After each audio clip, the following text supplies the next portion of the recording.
Magandang hapon po. Pilit ngayong bumabangon ang mga taga Mindanao matapos yanigin kahapon ng kambal na lindol. Ang magnitude 7.4 na lindol noong umaga, sinundan ng magnitude 6.8 kagabi. Isinailalim na sa state of calamity ang Manay, Davao Oriental.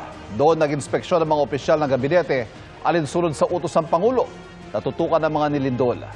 Mula sa Davao Oriental, nakatutok live si Jandy Esteban ng GMA Regional TV. Jandy.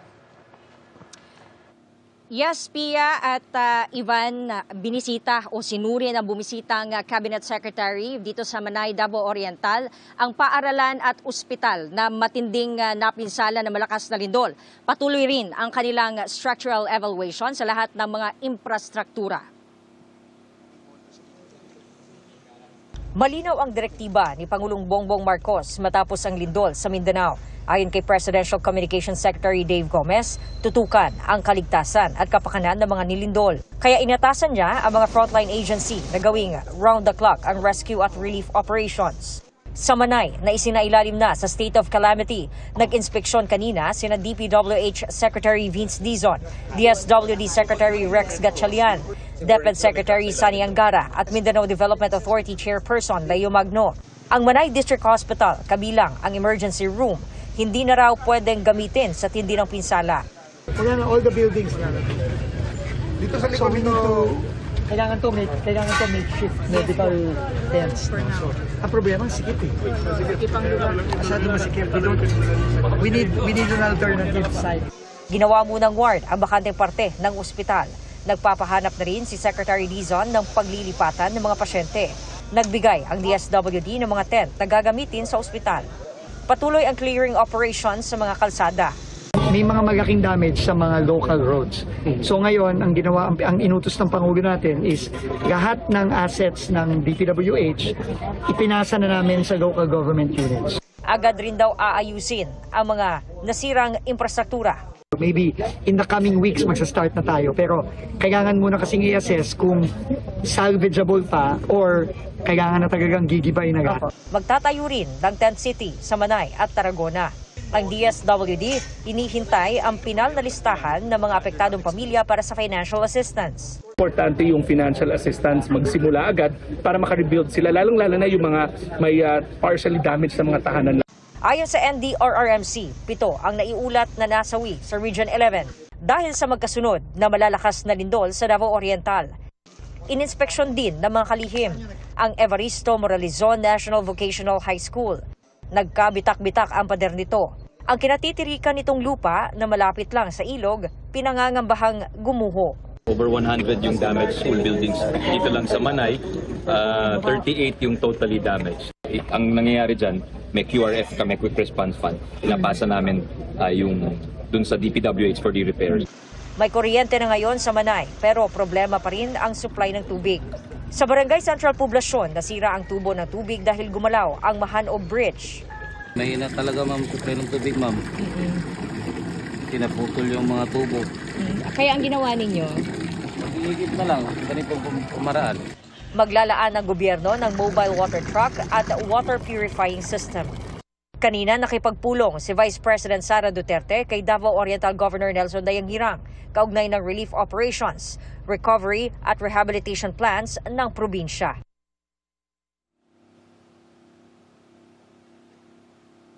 Ivan, hanggang sa mga oras na ito ay patuloy pa rin yung clearing operation sa mga kalsadang hindi pa madaanan, lalong-lalo na sa mga local roads. Ivan.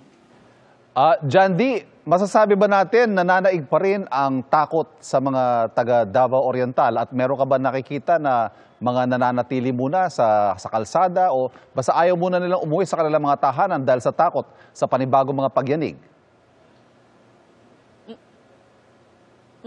Ivan, kanina sa pag-ikot-ikot natin, mangilan-ngilan lang yung mga residente na dun muna sa tabi ng kalsada na natili. Pero yung iba, karamihan sa kanila, bumalik na sa kanilang mga bahay. At yung iba naman, Ivan, ay nanatili pa sa evacuation center.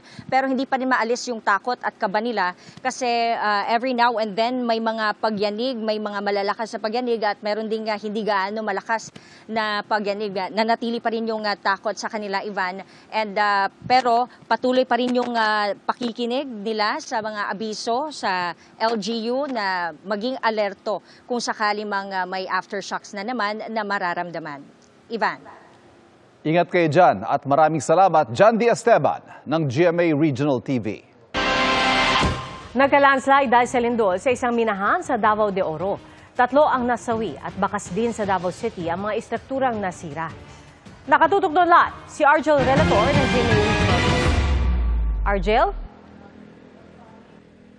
Pia, bagamat walang inilabas na advisory para sa preemptive evacuation sa Davao City, may mga pamilyang nagpalipas ng gabi sa mga matataas na lugar. Sa Davao de Oro, iniutos naman ang pansamantalang pagsuspinde sa lahat ng mining operations sa probinsya. Wasak ang kotseng ito sa gilid ng kalsada sa Davao City matapos mabagsakan ng posteng pinatagilid ng magnitude 7.6 na lindol umaga kahapon at tuluyang matumba nang yumanig ang magnitude 6.8 na lindol kagabi. Naialis na ng mga tauhan ng electric company ang natumbang poste. Walang naitalang nasaktan.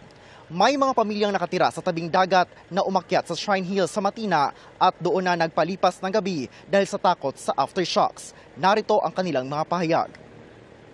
Nigulo lang mi sir. Hadlok kay tuma mga bata mo gulo Labi na mong balay na silalom dagat jud ang ilalom. Hadlok kayo nya layo pa jud sa dalan, dagan pa kag karsada. Hadlok pa kay maputol ang bridge mong latayan. Ang amo lang nga nang di mi matrap dito kung magkagubot-gubot na. Sa barangay Matina Crossing, sa mismong highway pinapadaan ang mga pedestrian. Hindi muna kasi pinapadaanan ang overpass para masuri kung ligtas pang magamit matapos ang mga lindol. Sa Davao de Oro, gumuho ang bahagi ng bundok sa Sitio Gumayan sa barangay Kingking sa Pantukan. Nagtulungan ang mga minero sa paghuhukay para mahanap ang mga kasamahan nilang natabunan. Ayon sa PDRMO, 3 minero ang patay at 10 ang sugatan sa pagguho. These were casualties that were just outside, who went outside their tunnels. So wala pong reported na bahay na natabunan ng landslide. Nag-issue na rin ako ng executive order para i-temporary close yung mga mining area, mining site natin dito sa Davao de Oro.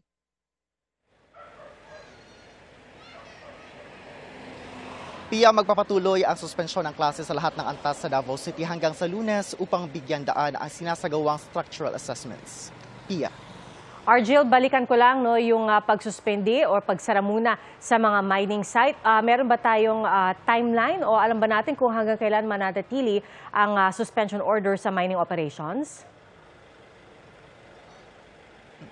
Pia, base sa executive order ni Governor Raul Mabanglo ng Davao de Oro ay until further notice at upang masiguro ang kaligtasan ng mga minero at kasama na rin dyan ang mga residente na naninirahan malapit doon sa lugar.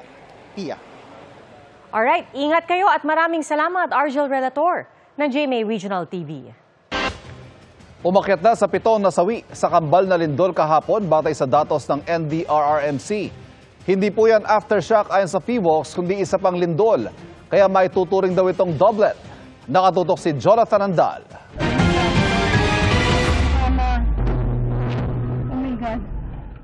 Ilang beses na kumislap at pumutok ang posteng yan sa Davao City nang yumanig ang magnitude 7.4 na lindol kahapon.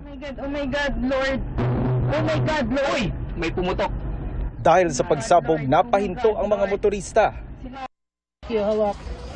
Kita rin kung paano inuga ng lindol ang nakaparadang kotse na ito at tila winasiwas ang mga puno at kawad sa paligid ng Barangay Spring Valley sa Buhangin, Davao City. Grabe ang lakas. Oh my God, Lord Jesus. Nayugyug din ng lindol ang mga punong ito sa isang compound. Dinig ang sigawan ng mga tao. Isang pasyente naman ng isang ospital sa Bahada District ang nagising na lang na inilalabas na ng gusali. Kwento ni Youth Cooper Ars Ravelo, kinailangan siyang turukan ng anesthesia para sa isang operasyon nang biglang lumindol. Nagbagsakan ang mga paninda at nagpatay-sindi ang mga ilaw sa hardware store na ito sa Manay, Davao Oriental. Nang bahagyang humina ang pagyanig, tumakbo palabas sa mga tao sa loob. Sa lakas ng lindol, natapon sa sahig ang mga tinda nilang pintura. Sa bansalang Davao del Sur, nakuhanan din ang CCTV ng isang tindahan ng pagyanig. Isang lalaki ang napatakbo sa takot habang may asong pilit na nagtago sa ilalim ng mesa.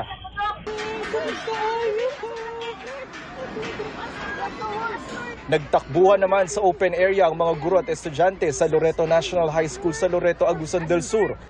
Isang babae ang napatid sa bato at natumba. Ang lindol kahapon ng umaga nasundan ng magnitude 6.8 na pagyanig pasado alas 7 ng gabi. Ang mga residente sa Talomo, Davao City napalabas ng kanilang bahay. Agad din nagpulasa ng magkakaibigang ito sa Moncayo, Davao de Oro. Ang mga pulis na ito sa Caraga, Davao Oriental tumulong naman sa paglikas ng mga pasyente ng isang ospital. Dahil sa lindol kagabi, bumigay ang pader ng isang eskwelahan sa Caraga rin. Naramdaman din ang pagyanig sa Panabo, Davao del Norte. Ang mga residente agad na lumikas at pumunta sa open area sa lugar. Ayon sa PHIVOLCS, hindi aftershock ang ikalawang pagyanig kagabi. Doublet earthquake ang nangyari kahapon. Paliwanag ng PHIVOLCS, ito raw ay dalawang lindol na magkalapit na nangyari pero may magkaibang epicenter. Same source, same area, and closely timed sila, very close to each other in time and in space. Para sa GMA Integrated News, Jonathan Andal, nakatutok, 24 oras. Kinondena ni Davao City Representative Paulo Polong Duterte ang pagbasura ng pre-trial chamber ng International Criminal Court o ICC sa hiling na interim release ng amang si dating Pangulong Rodrigo Duterte. Sa isang post, tinawag niyang gross and disgraceful miscarriage of justice ang desisyon ng ICC at hindi anya ito batas kundi political theater. Iginit niya na ang ama ay 80 taong gulang na at biktima lang ng political persecution sa sarili niyang bansa mula nang bumaba sa pwesto. Siniguro niya sa anyay mga dumukot sa kanyang ama na mananagot sa krimeng ginawa. Hindi rin daw siya mapatatahimik ng CIA o Central Intelligence Agency ng Amerika na anyay nakipagsabwatan sa pagdukot sa kanyang ama. Nakatulong pa raw ang kanilang ginawa para siya maging isang martyr. Aapila raw sila at lalaban ng ayon sa batas. Nagpasalamat din siya sa mga Pilipino na patuloy na sumusuporta sa kanilang pamilya. Si Vice President Sara Duterte naman sinabing hindi muna magbibigay ng pahayag tungkol dito para makisimpatya sa mga biktima ng lindol. Mga kapuso, kapapasok lang na balita, niyanig ng magnitude 5 na lindol ang Zambales. 5:32 ngayong hapon. Naitala po ang epicenter niyan sa 19 kilometers northeast ng Kabagan, Zambales. Ayon sa PHIVOLCS, may na-detect ang kanilang mga instrumento ng hanggang intensity 3 na pagyanig sa ilang bahagi ng Zambales, Bulacan, La Union, Pangasinan at Tarlac. Posible raw po ang mga aftershocks at manatiling nakatutok sa 24 oras weekend para sa iba pang detalye. Napapadalas na naman po ang mga sakit na karaniwan tuwing tag-ulan gaya ng mga flu-like illness na may ubo, sipon at lagnat. May pagtaas din ang mga kaso ng dengue tulad sa Quezon City. Nakatutok si Bernadette Reyes. Ilang araw munang hindi pumasok ang grade 6 pupil na si Angel matapos magkalagnat. Nagpapahinga na lang po ako tapos umiinom po ako ng gamot. Magpapa-online na lang po si ma'am para para hindi na po kami mahawaan ng mga bawat isa. Nag-alala ang ina ni Angel kaya pinasuri sa health center ang anak sabay linis sa bakuran. Nagwawalis, nag-spray ng ng lamok, nagkakatultin ako minsan. Para mawala yung mga lamok. Tapos naglilinis po ako ng bahay. Negatibo sa dengue si Angel pero ayon sa Barangay Pansol, Quezon City, tumataas ang kaso ng dengue sa kanilang lugar. Nasa 50% po ulit yung kaso namin dito na pagtaas ng kaso ng dengue. Pero before, na medyo bumaba na po ito pero since nag-uulan ulit, bumalik.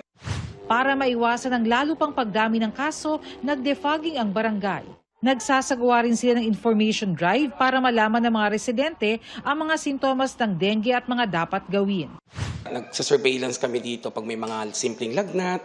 Ina-advise namin na pag nilagnat ng ilang araw, pumunta po sa health center. Meron po tayong libreng dengue test na ibinibigay. So pag nalaman ng positive, kaagad pong dinadala sa hospital.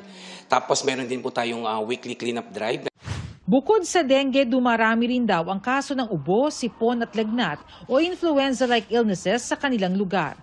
Batay sa datos ng Quezon City Epidemiology and Surveillance Division, sa nakalipas na isang buwan mula September 10 hanggang October 10, mahigit 1,000 ang naitala nilang kaso ng dengue sa buong lungsod. Kabilang sa mga barangay na may pinakamaraming naitalang kaso sa naturang panahon ay ang Batasan Hills, Commonwealth, Holy Spirit, Payatas, Tatalon at Pasong Tamo.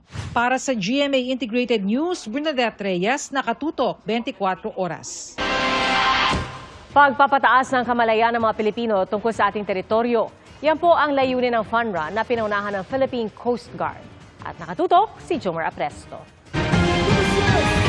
Takbo para sa West Philippine Sea! Idinaan sa takbuhan ng mga running enthusiasts ang kanilang suporta sa paglaban sa West Philippine Sea. Aabot sa mahigit 5,000 ang nakiisa sa fun run event sa Pasig City kanina. So last year we had 4 runs. But this time isa lang to kasi ang daming bagyo no? So we were not able to organize other venues para makapag-participate ang ibang mga probinsya. Ang kikitain ng fun run, i-donate sa National Task Force for the West Philippine Sea para lumikha ng mga comic book na ipamimigay sa publiko. Mas mapatatas umano nito ang kamalayan ng taong bayan sa kung ano ang nangyayari sa ating teritoryo. Umabot na sa 20,000 comic books ang unang naipamahagi sa mga kabataan noong nakaraang taon. We need to reach out to our younger generations today. Gaya nga sinabi ni Justice Carpio, our fight in the West Philippine Sea is intergenerational. No? So we need to prepare our youth pagdating sa issue ng West Philippine Sea. Tumanggi magbigay ng detalye si Philippine Coast Guard spokesperson for the West Philippine Sea, Commodore J. Tariela, kung kailan ang susunod na RORE mission. Pero patuloy raw ang kanilang ginagawang pagpapatrolya kasama ang Bureau of Fisheries and Aquatic Resources o BFAR para masiguro na malaya at maayos na makakapangisda ang ating mga kababayan. This is the instruction of the President to the Commandant Admiral Ronnie Hilgaban to make sure na ang ipaprioritize ng ating mga barko sa West Philippine Sea ay ang kalikasan ng ating mga mangingisdang Pilipino. Para sa GMA Integrated News, Jomer Apresto, nakatutok 24 oras.